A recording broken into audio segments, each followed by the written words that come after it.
Welcome to Y academy live again. मैं Yogesh Agarwal physics gravitation के इस चैप्टर में आप सभी का स्वागत करता हूं एक बार फिर।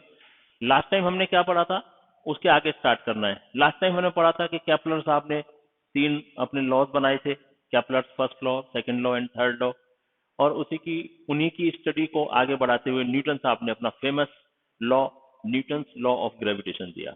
न्यूटन्स लॉ ऑफ ग्रेविटेशन की स्पेशलिटी क्या थी कि it was like this, g m1 m2 upon r square, and this law was found good for point masses।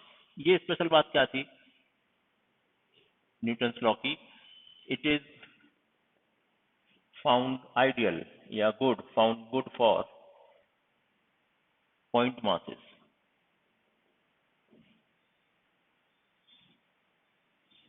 Right, point masses के लिए ये ज्यादा अच्छे से काम कर सकता था। लेकिन इसमें भी जो स्पेशलिटी और ये थी कि जो G was the universal constant, universal gravitational constant in fact, और इसका जो वैल्यू था 6.67 into 10⁻⁻11 newton metre square per KG square, ये इसकी वैल्यू थी। तो न्यूटन साहब ने बताया कि कौन से भी इस दुनिया के इस यूनिवर्स के दो ऑब्जेक्ट जिसमें कुछ ना कुछ मास है वो एक दूसरे के ऊपर फोर्स लगाएंगे और वो फोर्स कुछ इतना होगा। कैलकुलेशन कर सकते हैं, मास दोनों का डालना है और डिस्टेंस बिटवीन देम। अब पॉइंट मासेज अगर नहीं है तो क्या होता था?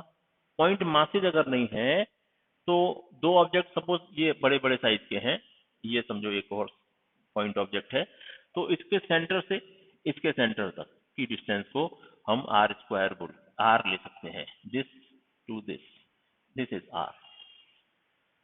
अब ये भी क्यों था कि इस एक फंडामेंटल या एक फिनोमेना है जिसे हम कहते हैं centre of mass.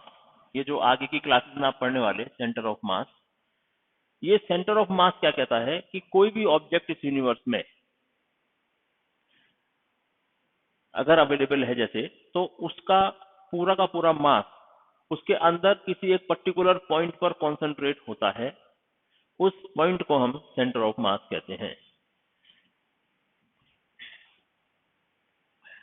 Every object, the mass of every object, the mass of every object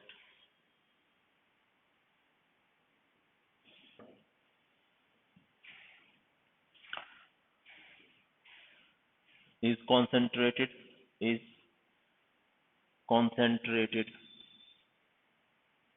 at a point inside the object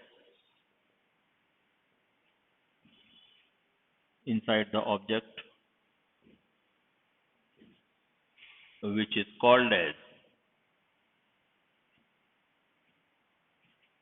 center of mass। उस ऑब्जेक्ट को सेंटर ऑफ मास कहते हैं।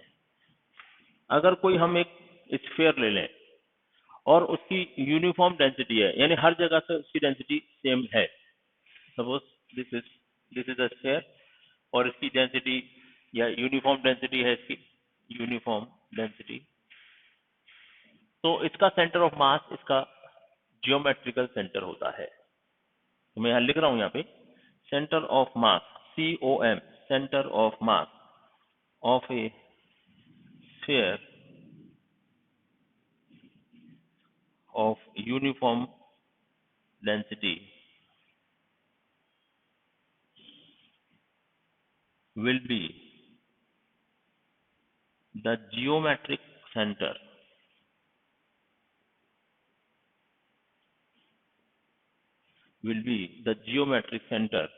of that sphere।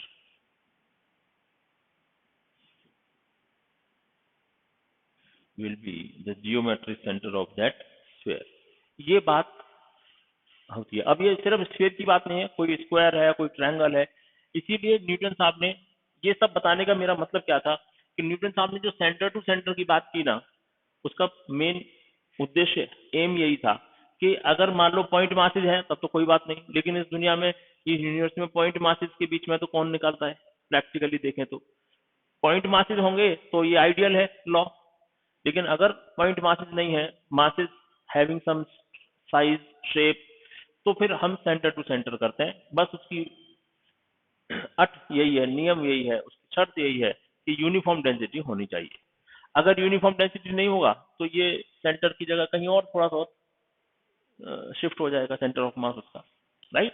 तो इस तरीके से centre to centre को ही हम अपना कंसीडरेशन करते हैं। इसका फायदा क्या हो रहा है स्टूडेंट, देखिए कि अगर कोई आपको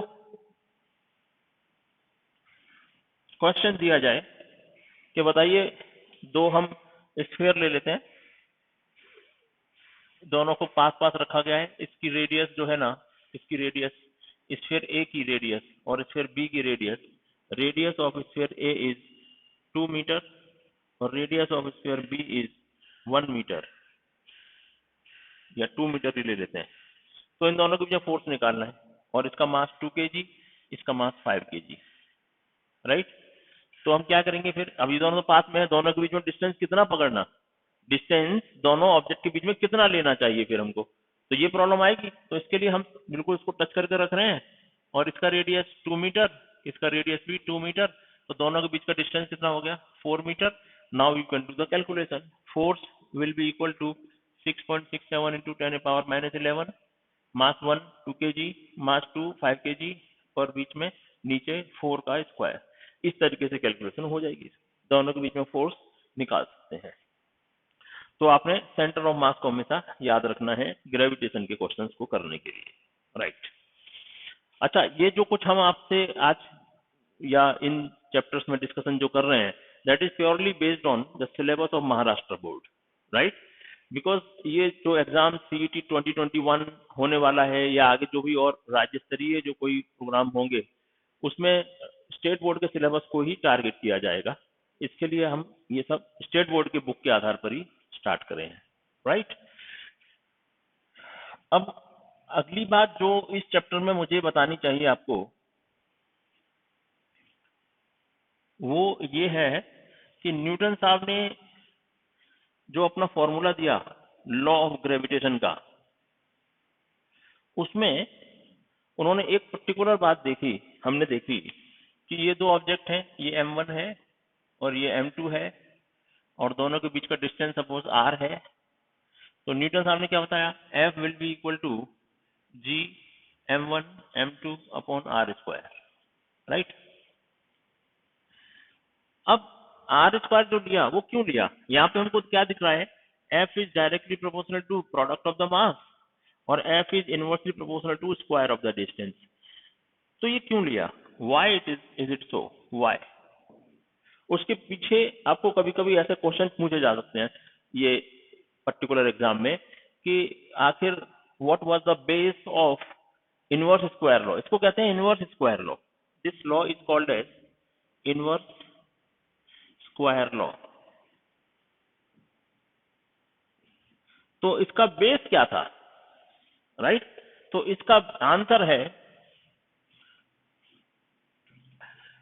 the base was the base of inverse square law, inverse square law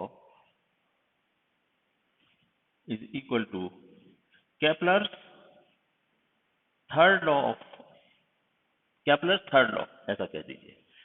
और Kepler's third law क्या था, जो मैंने लास्ट लेक्चर में आपको बताया था, square of the time period is directly proportional to cube of the radius या average radius of the orbit. जिस ऑर्बिट में प्लैनेट सन के चारों तरफ रिवॉल्व होते हैं, उसकी एवरेज रेडियस का cube is directly proportional to square of the time period. ये इसका बेस था। और इससे हम एक और क्या निकाल सकते हैं, ratio of T square and R cube is a constant K. It was Kepler third law और it was the base of inverse square law. अब देखेंगे तो यहाँ तो क्यूब है, यहाँ तो स्क्वायर है, आगे ये क्या लफड़ा है, तो वो मैं आपको क्लियर कर देता हूँ इसका ऐसा क्यों था। देखिए सपोज ये सन है और इसके चारों तरफ अर्थ चारों तरफ चक्कर लगा रहा है, इसका टाइम पीरियड जो है रिवॉल्यूशन का वो टाइम पीरियड टी है और इसका एवरेज जो है that is average radius is R, right. तो इसकी वेलोसिटी क्या होगी, अर्थ की वेलोसिटी, ये जो अर्थ की वेलोसिटी है ये क्या होगी, v is equal to 2πr divided by T. भाई वेलोसिटी क्या होती है, डिस्प्लेसमेंट या डिस्टेंस कवर्ड, स्पीड का ही है, इसको हम चूंकि इसको वेक्टर फॉर्म में नहीं ले रहे हैं, it is called speed. Speed क्या है, 2πr अपॉन टी। 2πr मतलब distance travelled divided by time taken. हम स्पीड ले रहे हैं, it's magnitude, hence it has some value, right. तो 2πr अपॉन टी। अब ये जो अर्थ है सन के चारों तरफ जो रिवॉल्व करता है, ये कौन से फोर्स के अंडर में करता है, तो आपको पता है हमेशा एक फोर्स सेंटर की तरफ वर्क करते रहता है, इस फोर्स का नाम है centripetal force. Earth revolves around the sun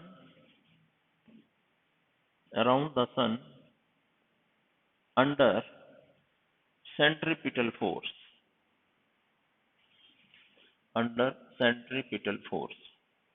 और सेंट्रीपिटल फोर्स क्या होता है, F is equal to mv square upon r। ये सेंट्रीपिटल फोर्स का फॉर्मूला है। तो इसमें हम ये v की वैल्यू रख देंगे, so put the value of v here, we get F equal to m, और v की वैल्यू क्या है 2πr अपॉन t का स्क्वायर, v स्क्वायर है, divided by r, right.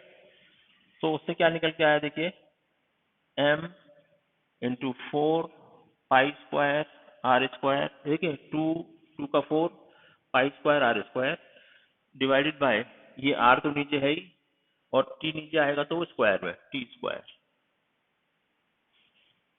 Right.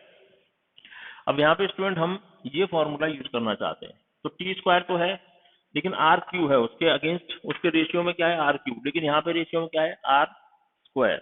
तो हम आर को मल्टीप्लाई और डिवाइड कर दें, देखिए यहाँ मैं लेता हूँ इसको,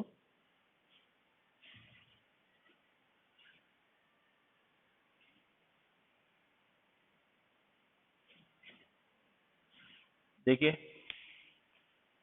F इज इक्वल टू क्या आ गया 4m π² upon r into r square upon T square. ऐसे ही तो आया, मैंने थोड़ा रीअरेंजमेंट कर लिया इसका ये, लेकिन मुझे क्या करना है, इसको क्यूब करना है, तो मल्टीप्लाई कर दूं r से और डिवाइड कर दूं r से, तो कोई तो इफेक्ट नहीं पड़ा, बस ये इफेक्ट पड़ा, ये r क्यूब हो गया। तो क्या आ गया देखो 4m π² और ये r से r मल्टीप्लाई कर दो यहाँ r square into r cube upon T square, ये टर्म आ गया। अब यहाँ पे क्या है देखो, T square upon R cube is K, तो फिर इसको अगर इन्वर्स करें, R cube upon T square equal to what 1 upon K, इसको इन्वर्स करेंगे तो ये 1 अपॉन के, तो R cube upon T square का जो टर्म है ना, उसकी जगह पर हम 1 अपॉन के लिख सकते हैं। Hence force is equal to 4m π² upon r square into 1 upon K. अब इसमें जितने भी कांस्टेंट है उसको एक बाजू में कर लेंगे और r स्क्वायर को दूसरी जगह पर। Hence what we can say is 4m π² upon K, ये सब कांस्टेंट है, देखो 4 तो कांस्टेंट है, नंबर है, mass of the planet is always a constant, के खुद ही कांस्टेंट है, पाई खुद कांस्टेंट है, इंटू आ गया 1 upon r square.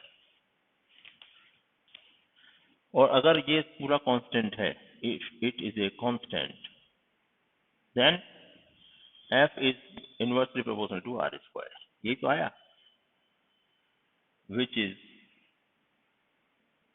inverse square law। तो न्यूटन साहब ने फोर्स को r स्क्वायर के इन्वर्सली क्यों लिया, उसके पीछे ये रीजन है, और इसमें मदद किसकी ली, it is Kepler third law.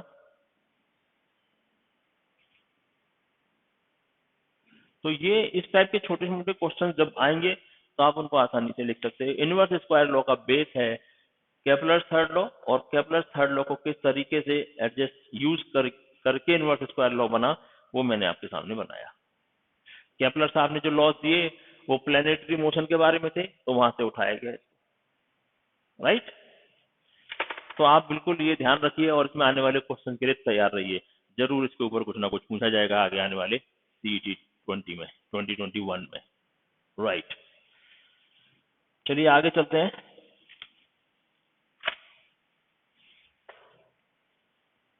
अब इम्पोर्टेंस ऑफ ग्रेविटेशनल लॉ अगर अपन देखें तो हमको कुछ और बातें भी निकल के सामने आएंगी।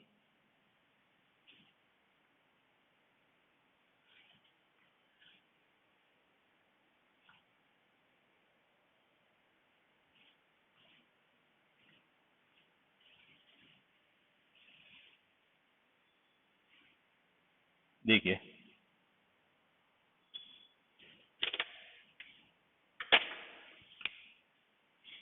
Newton's law of gravitation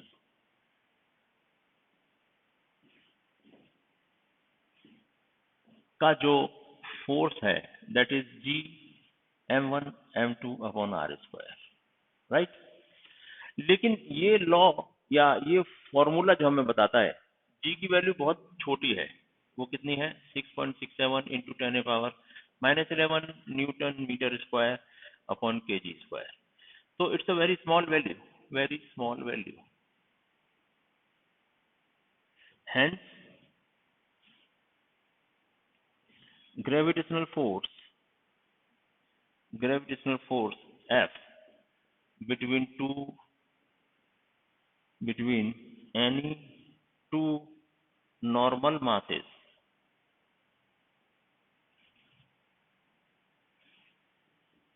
is very very small. Normal masses बोले तो कितने 100 केजी का हो गया, 50 केजी का हो गया। ये 100 केजी और 50 KG are big values for us, लेकिन ग्रेविटेशनल फोर्स को हम जब कैलकुलेट करते हैं ऐसे मासेस के बीच में तो ये नॉर्मल मासेस कहलाते हैं, क्योंकि इनसे निकलने वाला जो फोर्स है बहुत ही कम आता है, नेग्लिजिबल वैल्यू आती है। तो इसीलिए इसको weakest force of the universe जैसे नाम से पुकारा जाता है। Gravitational force is weakest in universe, ऐसा मान लिया जाता है कि बहुत वीकेस्ट है। इससे भी वीक फोर्स हालांकि है, लेकिन अभी अपने स्कोप जहां तक है पढ़ाई का उसमें इसको वीकेस्ट मानने में कोई बुराई नहीं है, ऐसा मान लेते हैं। लेकिन जब बात आती है पूरे यूनिवर्स की, वो पूरे यूनिवर्स में क्या क्या है देखिए। If we talk about whole universe, talk about whole universe, तो हमारे पास क्या क्या है देखो। अर्थ, जुपिटर, मार्स, सैटर्न, तो ऐसे बड़े बड़े आपको प्लेनेट दिख रहे हैं, वेरी वेरी बिग मासेस, बहुत बड़े बड़े मासेस हैं। इनकी वजह से gravitational force between two planet अगर हम बात करें तो ये बहुत बड़ा एक क्वांटिटी आती है। So gravitational force between two planets is a very very big quantity, very very big number। तो पूरा यूनिवर्स जो है वे बेशक ये बहुत वीकेस्ट फोर्स है हम नॉर्मली अगर बात करें छोटे मोटे मासेस के लिए, लेकिन जब प्लैनेट्स की बात आती है तो उनका मास, उनका साइज इतना बड़ा है और वो उनका डिस्टेंस अगर देखा जाए तो वो कुछ भी मायने नहीं रखता उनके लिए, इतना बड़ा है। हमको लाखों किलोमीटर दूर तक कहते हैं कुछ 3,84,000 किलोमीटर दूर है मून, फिर भी हम देख लेते हैं ना। हम अपने नॉर्मली जो व्रत रखते हैं बहुत सारी महिलाएं खासतौर पे चतुर्थी के दिन या फिर करवा चौथ के दिन या फिर दूसरे कोई और इवेंट्स होते हैं उसमें चंद्रमा को देख कर व्रत तोड़ते। अब ये अगर कोई कह दे यार किसको देख रहे हो आप, 3,84,000 किलोमीटर दूर कोई ऑब्जेक्ट को देख के आप क्या कर रहे हो, ये तो कहते हैं ना इतने बड़े साइज होने से मायने नहीं रखती डिस्टेंस। तो हम ये कह सकते हैं कि पूरा का पूरा यूनिवर्स जो एक बैलेंस बना हुआ है, अर्थ अपनी जगह पर है, सन अपनी जगह पर है, सब एक दूसरे से बाइंड अप है, तो they all are balance condition due to gravitational force. तो ये कह सकते हैं, देखो, होल यूनिवर्स इज बैलेंस्ड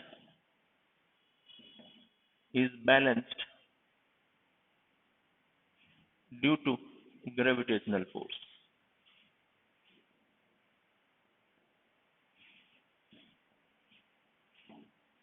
तो ग्रेविटेशनल फोर्स की अपनी इंपॉर्टेंस है।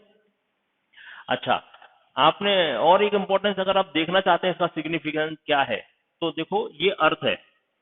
सपोज मैं हाफ अर्थ बना रहा हूं, ये अर्थ है, नीचे का पोर्शन मैंने बनाया नहीं है, लेकिन अगर आप चाहो तो ऐसे पूरा इसको अर्थ बना सकते हो। ये अर्थ है सपोज। तो मून इसके चारों तरफ चक्कर मारता है, तो जब मून यहाँ पे आ गया suppose, right on at the top, जहां पे यहाँ पे सी है, ये सब जगह पर सी वाटर है, ये सी वाटर।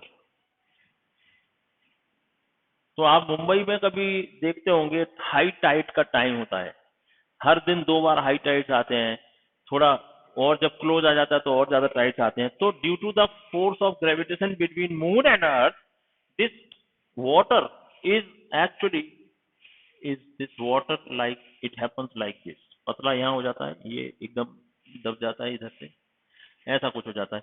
तो this is the called as high tide. This water is feeling tremendous force on this due to the force of attraction between earth and moon. अब यहाँ पे देखो, अर्थ का मास तो बहुत बड़ा है, वो तो चल नहीं देगा मून की तरफ, मून का मास भी बहुत बड़ा है, वो तो आ रहा नहीं अर्थ की तरफ, वो तो अपना एक पर्टिकुलर ऑर्बिट के अंदर अर्थ के चारों तरफ घूम रहा है सिर्फ, राइट। लेकिन what else can do is the water थोड़ा फ्री टू मूव होता है, उसके पार्टिकल्स के बीच में फोर्स ऑफ अट्रैक्शन जरा कम ही होता है, तो वो चल देता है ऊपर मून की तरफ। This is called in general language high tide. High tide का टाइम आगे क्या है, कारण क्या है, ग्रेविटेशनल फोर्स, राइट। और यहाँ पे हाई होता है तो बाजू से पतला हो जाता है, तो इसलिए हम लो टाइड कहते हैं, यहाँ लो टाइड, राइट। तो हाई टाइड्स और low tide happens at the same time but at different places. जब हाई टाइड होती है तो दूसरी कहीं जाके लो टाइड हो जाती है। तो ये इफेक्ट हमको ग्रेविटेशनल फोर्स दिखता है। Still we are saying is gravitational force the weakest force of the universe. जब वीकेस्ट का ये हालत है तो बड़े फोर्सेस का क्या होगा, ये आप सोच सकते हैं। This much is the power of gravitational force, right. We all are existing on the earth surface due to gravitational force.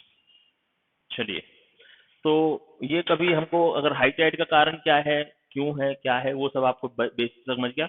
इसके ऊपर कई सारे क्वेश्चन बनेंगे जो आपको कभी एग्जाम में पूछे जा सकते हैं, तो आप तैयार रहिए उनके लिए, right. Okay, then we can move ahead with earth gravitational force से क्या होता है।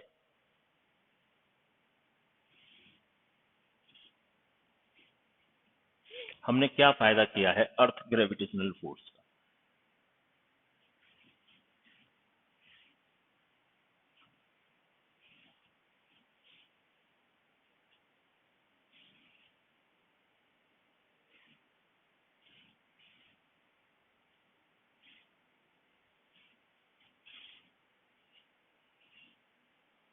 अब कोई पूछ रहे आपको, चलो भाई ये बताओ, सैटेलाइट जो हमने आर्टिफिशियल सैटेलाइट जो लॉन्च किए कई सारे, जो हमारे अर्थ के चारों तरफ रिवॉल्व करते हैं, उसका बेस क्या है, वो कौन से प्रिंसिपल पर आधारित होते हैं। तो आर्टिफिशियल सैटेलाइट की अगर बात करें तो जैसे सपोज ये अर्थ है, तो पहली बात तो नेचुरल सैटेलाइट मून को ले लें, तो मून चारों तरफ अर्थ के रिवॉल्व कर रहा है। तो जब साइंटिस्ट लोगों ने इसको सोचा कि मून कैसे यार रिवॉल्व करता है, दो फोर्सेस यानी दो बड़े बड़े प्लैनेट्स या you can say heavenly bodies हैं, एक अर्थ है दूसरा मून है, ये चारों तरफ के चक्कर लगा रहे हैं। ऐसा क्यों नहीं होता कि मून अर्थ में गिर जाए या फिर अर्थ जाके मून से टकरा जाए, तो वो है due to the velocity of moon. ये है वेलोसिटी, वेलोसिटी की डायरेक्शन ये है, और इसके ऊपर लगने वाले फोर्स की डायरेक्शन ये है, फोर्स, सेंट्रीपिटल फोर्स, राइट। तो इन दोनों के, ये वेलोसिटी का जो उधर लगा हुआ है पूरा डायरेक्शन उधर है, फोर्स का डायरेक्शन ये है, तो मून अपना थोड़ा सा डायरेक्शन बदल के इधर घूमना शुरू कर देता है और यहाँ आ जाता है। यहाँ पे फिर वही बात हो जाती है, ये लग रहा है फोर्स और ये है इसकी वेलोसिटी, फिर से फोर्स लगता है तो फिर थोड़ा सा चेंज हो जाती है इसकी वेलोसिटी, थोड़ा थोड़ा डायरेक्शन बदलते रहता है। इस तरह से वो सर्कुलर मोशन में मूव करते रहता है। इसी को देखते हुए साइंटिस्ट लोगों ने क्या सोचा, मून जैसा ही हम कुछ बना लेते हैं, और हमने आर्टिफिशियल सैटेलाइट बनाए अपने एनवायरनमेंट की स्टडी के लिए, आसपास के दूसरे बहुत सारे यूजफुल एक्सपेरिमेंट्स करने के लिए, मोबाइल फोन के सिग्नल के लिए, सिक्योरिटी पर्पस के लिए, आर्मी की मदद के लिए, दूसरे देशों पे नजर रखने के लिए, 50 चीजें होती हैं उसका यूजफुल, मौसम की जानकारी देने के लिए, है ना, फोरकास्ट कर देते हैं ना कब बारिश होने वाली है, कब मानसून आने वाला है, वो सब ये सैटेलाइट की मदद से की जा सकती है। सो आर्टिफिशियल सैटेलाइट हमने बनाए और उसको हमने अपने अर्थ के नियर बाई प्लेसेस पर आर्टिफिशियल सैटेलाइट को लॉन्च कर दिया। और ये ऐसे ही कि मतलब एक साइंटिस्ट लोगों ने क्या सोचा, एक पर्टिकुलर वेलोसिटी के लिए अगर हम इसको एक पर्टिकुलर वेलोसिटी दे दें जो सेंट्रीपिटल फोर्स से रिलेट हो जाएगी, सीपी सेंट्रीपिटल फोर्स सीएफ, तो ये भी इसी तरीके से सन की मून की तरह से रिवॉल्व करते रहेगा। सो ये और क्वेश्चन हमारा सॉल्व होता है यहाँ पे कि आर्टिफिशियल सैटेलाइट्स को किस प्रकार से लॉन्च किया जाता है, कैसे, तो उसके बारे में आप समझ लीजिए। Centripetal force is one of the force which is coming from the basis of gravitational force. Centripetal force बच्चा है और उसका पापा कौन है, ग्रेविटेशनल फोर्स। ग्रेविटेशनल फोर्स के लॉजिक से हमने आर्टिफिशियल सैटेलाइट को भी लॉन्च किया। तो कितना ग्रेट है ग्रेविटेशनल फोर्स, ये आपको मैं बताना चाहता हूँ। चलिए अब होता क्या है, देखिए अगर हम दूसरा कोई एक एस्पेक्ट देखें कि हम अर्थ पर क्यों हैं, ये हम खड़े हैं, सपोज ये हम अर्थ सरफेस पर हैं, अर्थ सरफेस, तो अर्थ सरफेस से हम ऊपर अगर कूदना चाहें, जाना चाहें या किसी ऑब्जेक्ट को ऊपर भेजना चाहें तो बेसिकली क्यों नहीं जा पाते। हम हाई जंप लगाते हैं सपोज, तो हम क्यों नहीं आसमान में चले जाते। हम कोई बॉल फेंकते हैं तो क्यों कोई बॉल वापस अर्थ पर आ जाती है, इसका कारण क्या है। तो इसका सबका कारण एक ही है, सपोज ये बॉल फेंकी तो थोड़ी हाइट तक जाएगी और वापस वो नीचे बॉल आ जाएगी। तो this is due to earth gravitational force, earth gravitational force. अब आपको शुरू से ही बताया जा रहा है, पिछले लेक्चर से बताया जा रहा है, जो अर्थ है ना वो एक यूनिफॉर्म डेंसिटी का स्फीयर मान लिया गया है, इसका ये सेंटर है सी, तो एक फोर्स लगता है जो डायरेक्टली इस सी की तरफ लगता है, सेंटर की तरफ लगता है, you can say this force. So this force is called Earth's gravitational force. Earth's gravitational force. So ये जो फोर्स है ना हर ऑब्जेक्ट को अपने चारों तरफ, अपने सरफेस पर हो चाहे वो कहीं पे भी हो, अपने चारों तरफ दूर दूर तक के इलाके में कहीं हो, तो अर्थ अपने सेंटर की तरफ हर ऑब्जेक्ट को अट्रैक्ट करता है, उसके ऊपर फोर्स लगाता है।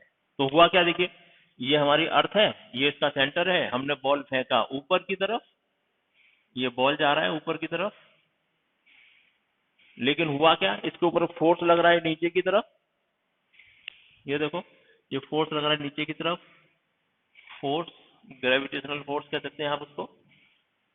तो क्या होगा, velocity of ball will decrease, और धीरे धीरे धीरे एक जगह पर जाके इसकी वेलोसिटी हो जाएगी 0 और यहाँ से ये बॉल वापस आना शुरू हो जाएगा और ये होते हुए वापस अर्थ पर आ जाएगा, right. So due to the Earth gravitational force, we all human beings are available on this Earth surface. We are bound with gravitational force of the Earth. हमारा भी अपना भी एक ग्रेविटेशनल फोर्स है, हम भी अर्थ को अपनी तरफ अट्रैक्ट कर रहे हैं, लेकिन मैंने जैसे लास्ट लेक्चर में बताया था, this force is inversely proportional to the mass. Mass छोटा है तो फोर्स बड़ा होगा, हमारे ऊपर फोर्स बड़ा लगा हुआ है। मास बड़ा है, जैसे अर्थ का मास है, तो उसके ऊपर जो फोर्स की बात नहीं, एक्सीलरेशन कह सकते हैं, हमारा एक्सीलरेशन ज्यादा है, और अर्थ की बात करें तो उसका एक्सीलरेशन कम है, मास ज्यादा है, इसके लिए हम अर्थ की तरफ अट्रैक्ट होते हैं, अर्थ हमारी तरफ अट्रैक्ट नहीं होता। एप्पल और अर्थ का वही एक कॉम्बिनेशन है, apple always goes to earth, earth never go to moon, ये गो टू एप्पल। एप्पल की तरफ अर्थ अट्रैक्ट नहीं होता, एप्पल वहीं खड़ा रहे, अर्थ तुम आओ, नहीं हो सकता। अर्थ का मास बहुत बड़ा है, इसलिए इसका एक्सीलरेशन बहुत छोटा है। मास और एक्सीलरेशन में इनवर्स प्रोपोर्शनल है। मास बड़ा तो एक्सीलरेशन छोटा, और मास छोटा तो एक्सीलरेशन बड़ा। मास छोटा मतलब हमारा मास छोटा है अर्थ के कंपैरिजन में, इसलिए हम अर्थ की तरफ जाते हैं, दूसरे सभी ऑब्जेक्ट भी अर्थ की तरफ मूव करते हैं। राइट, तो ये सब आप नोट कर लीजिए ठीक से।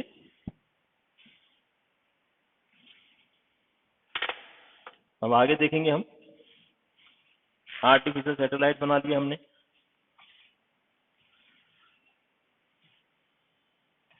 तो ग्रेविटेशनल फोर्स का काफी कुछ आपको समझ में आया।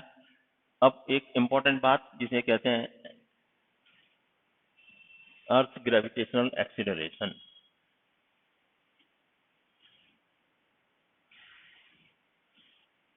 अर्थ ग्रेविटेशनल एक्सीलरेशन,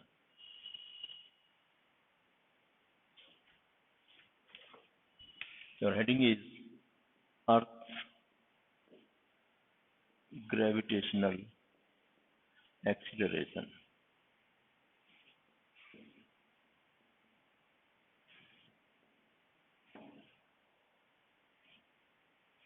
देखिए, हम पहले अपने नॉर्मल मोशन को समझते हैं कि अगर कोई ऑब्जेक्ट है जिसका मास m है, इसके ऊपर हमने फोर्स लगाया F, तो इसके अंदर एक एक्सीलरेशन डेवलप हो जाता है, क्योंकि यहाँ पे वेलोसिटी 0 थी, यहाँ पे वेलोसिटी v हो गई, टाइम t लगा, तो एक्सीलरेशन क्या है, v minus u upon T. So what we can say, force creates acceleration.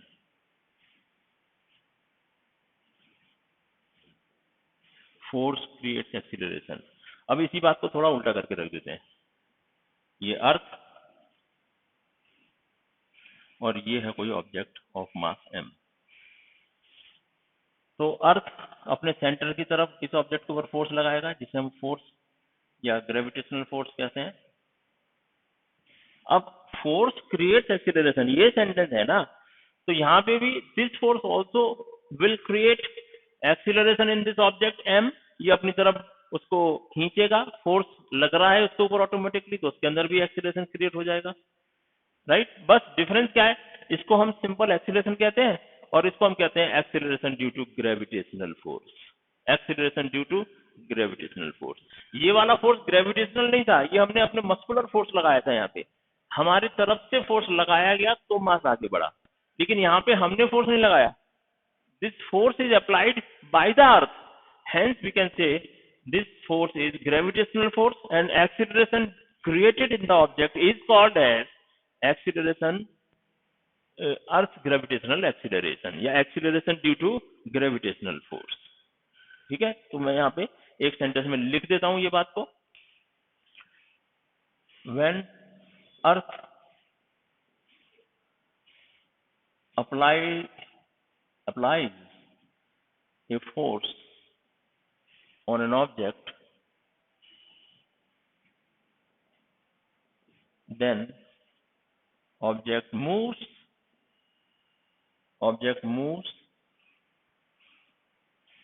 towards earth,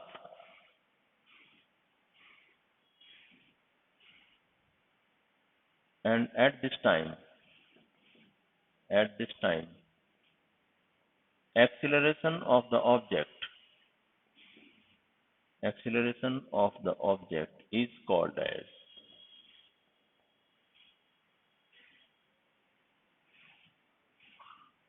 earth gravitational acceleration, और दूसरा नाम क्या है, एक्सीलरेशन ड्यू टू ग्रेविटी। इस एक्सीलरेशन को हम a से रिप्रेजेंट करते थे और इस एक्सीलरेशन को हम स्मॉल g से रिप्रेजेंट करते हैं, acceleration due to gravity g। Right, तो कोई खास बात नहीं है, फोर्स क्रिएट्स एक्सीलरेशन, ये बात ये हमेशा याद रखिए। अब कोई भी लगाएगा तो वो एक्सीलरेशन होने वाला है। तो हॉरिजॉन्टल मोशन में इसको हम a से रिप्रेजेंट करते हैं, वर्टिकल मोशन में इसको हम g से रिप्रेजेंट करते हैं, बिकॉज वर्टिकल मोशन में हम चाहे ना चाहे अर्थ का ग्रेविटेशनल फोर्स लगता ही रहता है, इसलिए every object moves under the earth gravitational acceleration या एक्सीलरेशन ड्यू टू ग्रेविटी। देखते हैं इसको हम कैसे फॉर्मुलेट कर सकते हैं, यहां देखिए, gravitational force on this object, gravitational force on this object, mass m, और अर्थ का मास m समझ लेते हैं, कैपिटल M। तो force is equal to g, एक ऑब्जेक्ट मास m और दूसरा ऑब्जेक्ट अर्थ का हो गया, ये अर्थ, ये ऑब्जेक्ट, डिवाइडेड बाय दोनों के बीच में डिस्टेंस हम r मान लें। अब देखिए ये सब नियर टू द अर्थ है, ये सब क्या है, near to earth, hence distance is equal to distance between object and earth is equal to radius of the earth, ऐसा मान लीजिए, रेडियस ऑफ अर्थ के बराबर ही है, तो ये r मान लिया का square, r square, correct. But Newton second law से हम क्या जानते हैं, इस पे लगने वाला फोर्स कितना, न्यूटन सेकंड लॉ, इसके ऊपर लगने वाला force F equal to M into G, ये जी नीचे की तरफ लग रहा है ना, gravitational acceleration, mass into acceleration चाहिए, अब इसमें ग्रेविटेशनल एक्सीलरेशन है इसलिए जी, तो यहाँ रख देंगे, hence m into g is equal to G mass of the object, ये मास ऑफ द ऑब्जेक्ट है, mass of the earth divided by radius of the earth का स्क्वायर। तो ऑब्जेक्ट का मास कैंसल आउट हो जाएगा और value of g is G mass of the earth radius of the earth का square.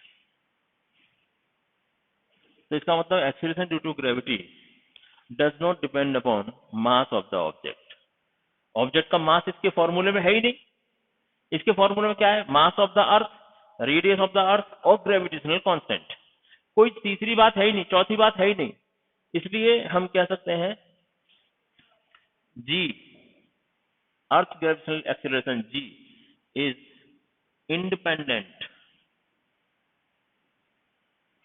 To the mass of the object, यानी कोई छोटा मास हो या बड़ा मास हो, कोई फर्क नहीं पड़ता, उसके ऊपर जो एक्सीलरेशन ड्यू टू ग्रेविटी होता है वो सेम होता है, because acceleration due to gravity does not depend upon mass of the object, it depends only on certain things which are written here, gravitational constant, mass of the earth and radius of the earth only, right?